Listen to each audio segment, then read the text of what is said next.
Okay, we are going to learn the last of the types of sentences today. So what you have learned so far is the fragment, which of course is not a sentence, the simple sentence with a compound subject, the simple sentence with a compound verb, the compound sentence, and then what we're going to learn today is the complex sentence. So before we learn complex sentence, what we need to do is learn a synonym or another definition for a sentence. And so that is a sentence is an independent clause. The very definition of a clause is that it has a subject and a verb. And so an independent clause has a subject and a verb and it makes sense. It can stand on its own. And so an independent clause means the same thing as a sentence.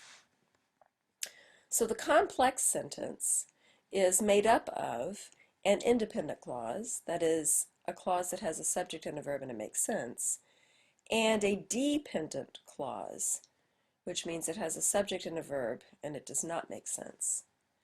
So to review again, an independent clause has a subject and a verb and it makes sense, such as Mary went to the store. Mary is our subject, went is our verb, and yes, indeed, this particular clause makes sense. It can stand on its own. It is a sentence. Dependent clause, on the other hand, has a subject and a verb, but it does not make sense. So the example would be, when Mary went to the store. Mary is still our subject, our verb is went, but this particular clause does not make sense. It can't stand on its own. When Mary went to the store, we're waiting for something else to complete that thought. So therefore it is a dependent clause. So another word for a dependent clause is a subordinate clause. And the reason why you have to know that fancy term subordinate is because a dependent clause begins with what's called a subordinate conjunction. And if you would like a list of all the subordinate conjunctions, you can turn to page 76 in your Shurley Grammar workbooks, and the list is there. But an example would be, after she went to school, okay, in this particular clause, our subject is she, our verb is went, but this clause does not make sense. It begins with the subordinate conjunction after, it's waiting for something else to complete the thought. Therefore, it is not a sentence. It is a dependent or subordinate clause. Now, the reason why we're learning about all of this stuff is that you need to know how to properly punctuate a complex sentence. So let's review again quickly. A complex sentence is an independent clause plus a dependent clause. But this is where grammar is very much like math, because in math, you know that 3 plus 2 equals 5, but also the reverse is true. You know that 2 plus 3 equals 5. Well, that's the exact same thing when it comes to a complex sentence. In a complex sentence, it can be an independent clause plus a dependent clause equals a complex sentence, or it can be that a dependent clause plus an independent clause is a complex sentence. But they are not punctuated the same. So if in a complex sentence the independent clause is first, that is the clause that has the subject and the verb and that can stand on its own, if that is listed first, then you do not need to add a comma. So the example would be, Mary went to the store after she went to school. In this sentence, Mary went to the store is the independent clause. We have the subject Mary, we have the verb went, it can stand on its own, it's an independent clause, and it's first. After she went to school is the dependent clause. It has the subject she, it has the verb went, but because it begins with the subordinate conjunction after, it cannot stand on its own. And so the complex sentence, Mary went to the store after she went to school, does not need any punctuation except for the period at the end. However, if the dependent clause is first, then you must use a comma. And so if we were to reverse this sentence, and we said after she went to school, Mary went to the store, After she went to school is the dependent clause. It has the subject she, it has the verb went, but the subordinate conjunction after makes it dependent. It can't stand on its own. It needs something else to complete it. And then what comes next is Mary went to the store. That is the independent clause. Subject is Mary, verb is went, can stand on its own, must have the period. So let's review your worksheet. So if you pull out your worksheet, you have several different run-on sentences listed here. This is very similar to what we did with the compound sentence. And so this is a multi-step process. So the first run-on sentence that you should have listed is, Mickey shot the basketball, the buzzer sounded.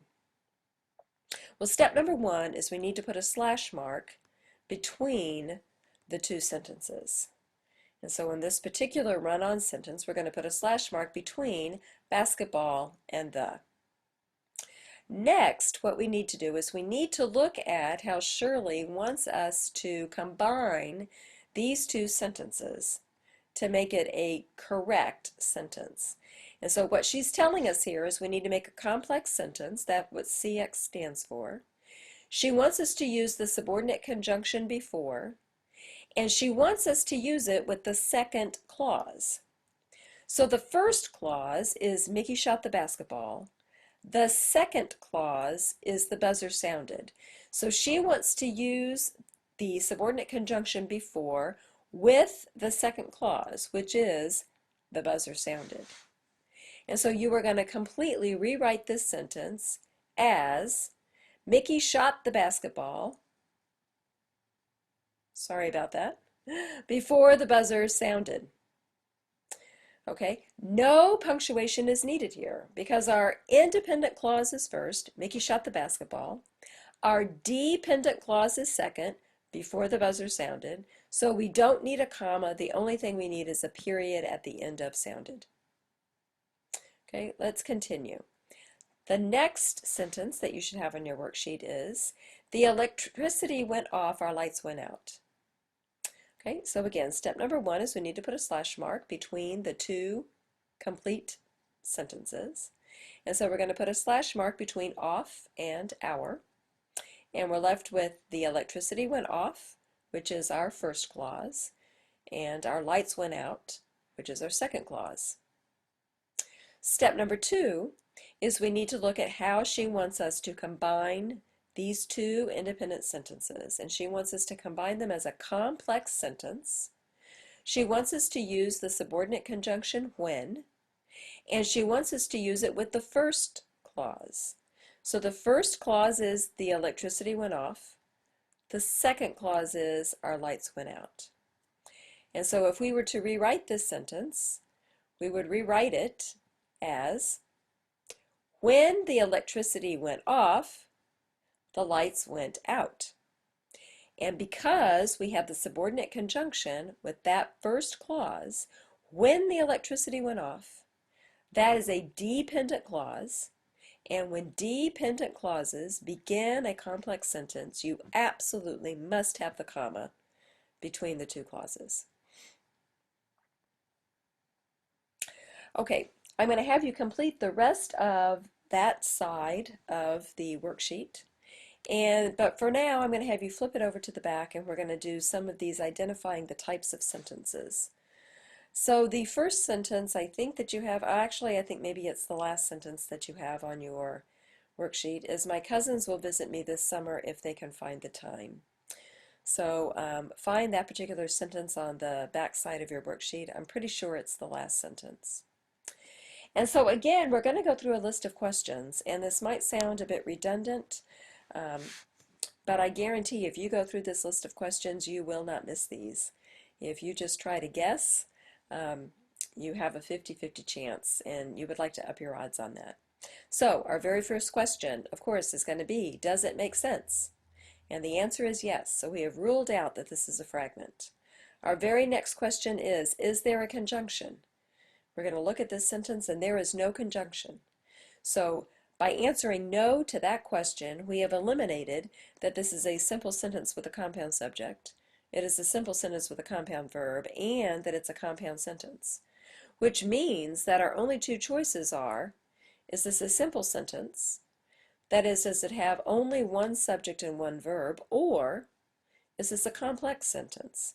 Does it have a subject and verb in one clause and a subject and verb in the next clause? So let's look at this very closely. You guys try to determine what you think it is. And I will tell you that this is a complex sentence. So our first clause is an independent clause. My cousins will visit me this summer. Cousins is my subject, will visit is my verb, and it can stand alone. My second clause, if they can find the time, is a dependent clause. It begins with the subordinate conjunction if. My subject is they, my verb is can find. These are the trickiest ones because there is no punctuation to give it away that it is anything else but a simple sentence. So you have to be very careful. You have to look and see, are there two clauses that are joined together, and is the independent clause first? So let's go on and let's find the sentence on your worksheet there that begins with I called, comma, yet my friend did not answer. So again, we're going to ask ourselves the first question, does it make sense? Yes, it does. So we're going to rule out that this is a fragment. Our second question, is there a conjunction? The answer is yes. The conjunction is yet. Now, we've drilled that and, but, and or are the three main conjunctions, but there are several other conjunctions out there, one of which is yet. So yes, there is a conjunction. So because there is conjunction, our next question is there a comma before the conjunction? And the answer is yes.